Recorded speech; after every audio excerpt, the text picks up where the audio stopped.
Looking out at all of you, I think you all know me. You may not know my history with Buddhism.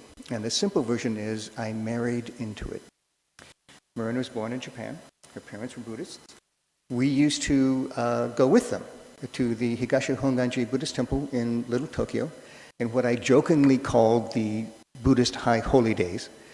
But the more time we spent there, the more I realized there was a great deal about Buddhism that affected me, that could affect me, that could make my life simpler and maybe better. When Trump was inaugurated the first time, I and a couple others at the temple started a group called Coffee and Dharma. And the question was, how do we as Buddhists deal with the Trump administration? That continued through the first Trump administration, through the Biden administration. We managed to live through COVID, and we are now meeting again. This year, there were 2 articles that caught my attention that I brought to that group, and we used as springboards for our discussions. The first of those articles was called, How Would Buddha Handle the Trump Inauguration? And the author is Dan Harris. And the second is Resisting with Mindfulness, a Buddhist Guide to the Trump Era by Stacy Acavela. They both write that it doesn't matter which side of this divide you're on. One of the important things that they both address is how we deal with each other. And that's what we're going to talk about today. One of the concepts out there that I think I might have had before I grew to know Buddhism is that Buddhists are passive. They like to sit in the corner, they like to stare at their navel, and they like to just let the world go by. And it's simply not true. In many instances, if you look at the Dalai Lama's life, if you look at Thich Nhat Hanh's life, both of them, by the way, were forced to leave the countries of their origin, and both continued to fight, one of them for all of his life and the other for all of his life so far, for what was right in the world in a peaceful way. And that's what I want to talk about today. Thich Nhat Hanh, who is credited with starting what is now called engaged Buddhism. When he was asked about it, he said, all Buddhism is engaged Buddhism. If it's not Buddhism. So how do we do this? How do we learn how to engage in a way that would mirror what Dalai Lama said this morning, what Thich Nhat Hanh said this morning? And here are some thoughts. Challenge injustice with compassion. Look for those organizations and those groups that lift up the marginalized, but that do so out of love. Cultivate loving kindness. We're going to go over some Buddhist terms. Loving kindness is a common Buddhist term that I would like to think is self-explanatory. The 2 pillars of Buddhism, by the way, are wisdom and compassion, and loving kindness is on that compassion side. So develop loving kindness for all beings. We can oppose them, we can disagree with them, we can stand against what they stand for without demonizing them.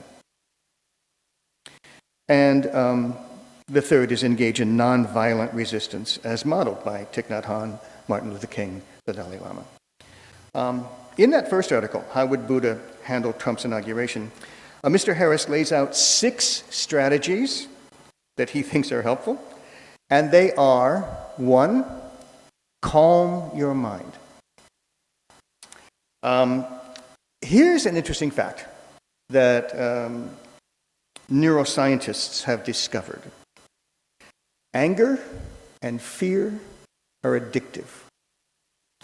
That rage you feel listening to people spout nonsense, or listening to reports of ICE raids, or listening to the people that are dying or being sent away, and all of that's going on.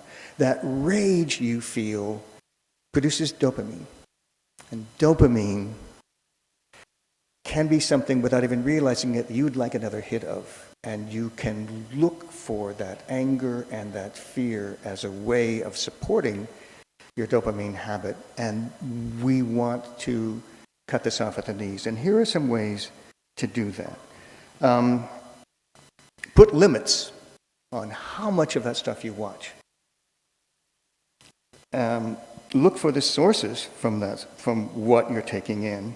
And ask yourself, does this information coming at me right this minute, does this help me act wisely, or does this make me even angrier? One of the fundamental elements of Buddhism is that everything changes. We'll talk about this a bit more in a minute. But while we should not be passive, and we should speak out, and we should act against those policies we believe to be hurtful, we must also remember that everything changes. Even the Trump administration will pass. So in the moments of desperation that we probably all are feeling, remember that we will get through this. And one of the ways it helps is to take a minute or two and do that mindful meditation and clear your mind and remind yourself that everything changes. His second point, cultivate compassion. As the Buddha taught, we need empathy even for those that we strongly disagree with. And he said, this is not only a way to get along better, this is for you. This is good for you. Developing compassion for others is good for us. Each person comes to their own views for their own reasons. There is another concept, causes and conditions. By the way, this one causes some confusion with the term karma. Causes and conditions. Here's the best example I can think of. If you're in a village of wooden houses where people use fire to cook and to heat the house, some of those houses are going to burn down. Those are causes and conditions. The causes that which you lead your life and the conditions that you have to endure in your life mold who you are. When you might be talking with friends, neighbors, in my case, some family members, who disagree with you strongly, one of the things to try to do is to remember the causes and conditions that led them to their position. And you don't have to agree with it. You don't even have to understand it. You just have to think to yourself, they got there through their life experiences. And just that knowledge might help in those conversations. The author of that first article has a mentor that he mentions a couple times in the article, and one of his mentor's idioms is love no matter what. The third point, don't be attached to your opinions. This one is particularly tough for me. But we need to guard against listening only to people who agree with us, reading the stuff that we already know or already agree with, and as I do too often at lunch with friends, say, can you believe what happened? I know! And we're both on the same page, and we're all probably doing that dopamine thing. But anyway, one way to work against this is to read or view or listen to sources, for lack of a better way to put this, on the other side. Those of you who read the LA Times may know that the new, more conservative owner of the Times has introduced a number of conservative opinion writers, and I read them. I almost never agree with anything they say. I have, in fact, written letters to the editor contradicting what they say, but I read them just to try to get an understanding of what it is out there that fuels the people that are on the other side of this divide that we have. And again, if I can, read it with those understandings, this person came to this thought because of his or her causes and conditions, it might help to at least expand my knowledge of the divides that occur to us. One of the things, the Buddha said many things, but one of the things the Buddha said that I think applies here is, those who cling to perceptions and views wander the world annoying people. We want to make sure we are not that. But by the way, that mentor that I mentioned before, the way he puts it is, certainty is not an indicator of truth. Okay. And especially in those one-on-one conversations, especially with family, that's a good one to remember, for me anyway.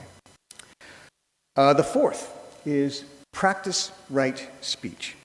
And first of all, this is another term that all Buddhists understand.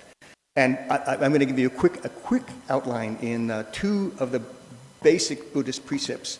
The first is the Four Noble Truths, and the second is the Eightfold Path. And the first noble truth is, all life contains suffering. I think Longfellow said this well, in each life a little rain must fall. The second noble truth is, suffering arises when we don't let go of change. The whole world is changing. Every minute, every second, things are changing. Relationships change. Jobs change. We get older.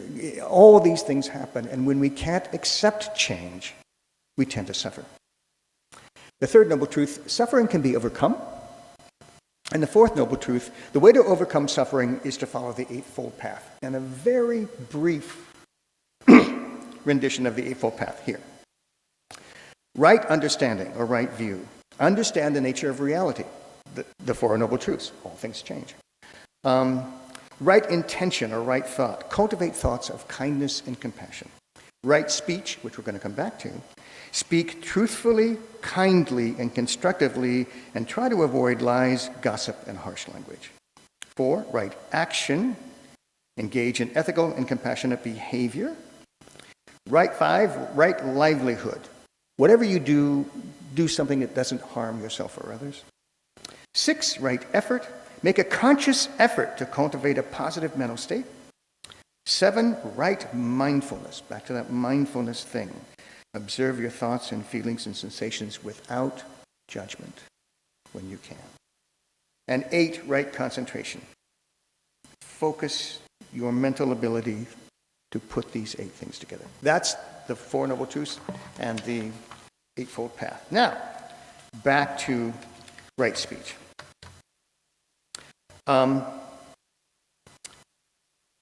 There are 3 ways we won't call them rules, we'll call them guidelines. There are 3 guidelines for helping you to develop right speech.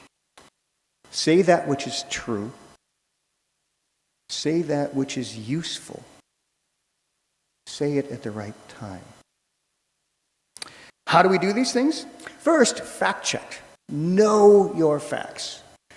I myself have spouted off on things when I haven't double-checked the source about some of the outrageous stuff going on there. And I really don't like to be wrong. So I want to make sure I check my facts before I spout off. Okay. Refuse to dehumanize.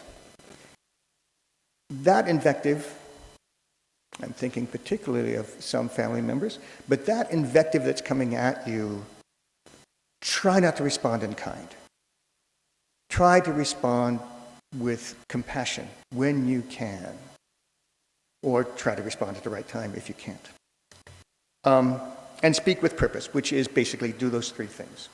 Is this true? Is it useful? Is this the right time to say it? Okay. His 5th point, give back.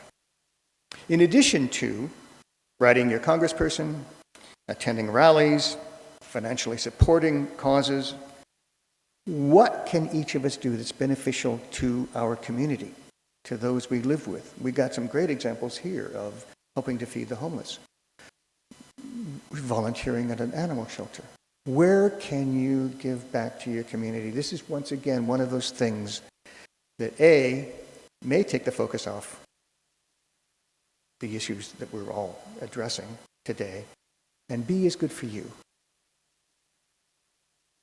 And his sixth point, don't be attached to results. We are in this for the long haul. So don't get discouraged, don't give up, keep working, keep fighting, keep resisting. As Martin Luther King said, the arc of the moral universe is long, but it bends toward justice. Or, as David Axelrod put it, all we can do is everything we can do. In all of this, remain grounded, stay centered, don't lose yourself. It's a question I could probably ask myself in more than one conversation I've had relatively recently. Don't lose yourself. Pema Chodron is an aging Buddhist nun who's written some extraordinary things. And she said, "You are the sky. Everything else, it's just weather." This is our way to peace.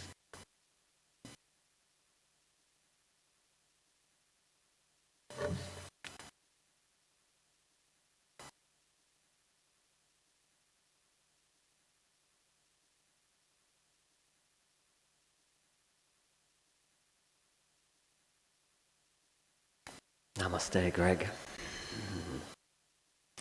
Please join us for our closing song with Diane leading us.